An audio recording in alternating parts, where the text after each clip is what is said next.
These striking images of Chinese warships off the coast of Taiwan this month, a dire warning of a potential invasion that could disrupt the global technology supply chain, plunge the world into an economic catastrophe, and start a hot war between the U.S. and China.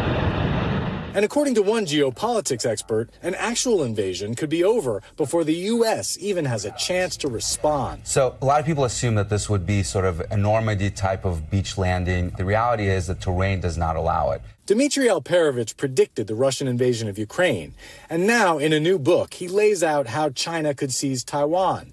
First, he says, the Chinese would mount a lightning-fast assault from the air and the sea. You're still going to move amphibious assault ships across the strait. Each of them can deliver about 800 troops and, more importantly, dozens of troop transport helicopters as well as gunships to do an airborne assault. They can reach the two airports within 10 to 15 minutes. They can do that by parking them in international waters. And Taiwan would feel constrained from firing first because that would be seen as provoking a war. You're going to have these transport ships, mostly civilian vessels, and have been loaded with hundreds of thousands of troops, armored vehicles, tanks, logistics that you need to occupy an island of 23 million people. To cover the attackers, Alperovich says, China would strike Taiwan's defenses from afar. You're going to have bombers launched from the mainland. You're going to have the largest cruise missile and ballistic missile and rocket forces in the world, pummeling fixed radar installations, pummeling naval facilities, pummeling communication nodes. Then, he predicts, Chinese Marines in huge airboats would rush up the river leading to the center of the capital city, Taipei. All of this can happen literally within the first 30 minutes of action. All the while, he says, the U.S. president facing an awful choice. Allow the aggression to stand or launch a war that could kill more Americans than World War II. So why is Taiwan so vital to U.S. and global interests?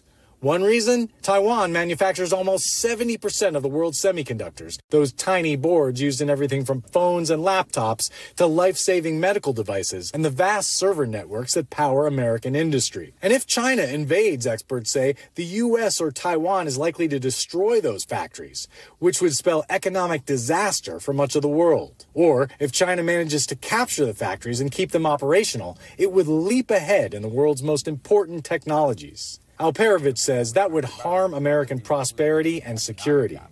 But so would a war with China. In the first year of that war, global depression right off the bat. And that assumes it doesn't go nuclear.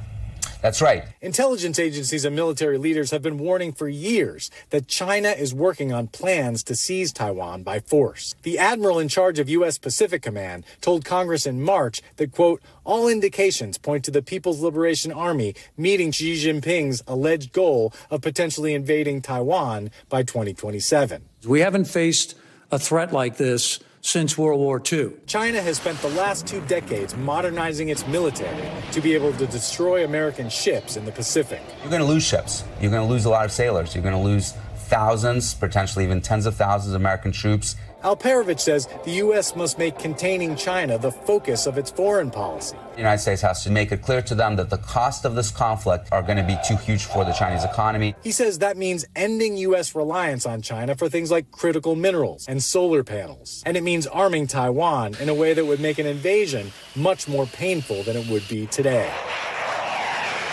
All to influence the calculations of the Chinese president. We want him to wake up every single day and look at himself in the mirror as he is shaving and say, today is not the day.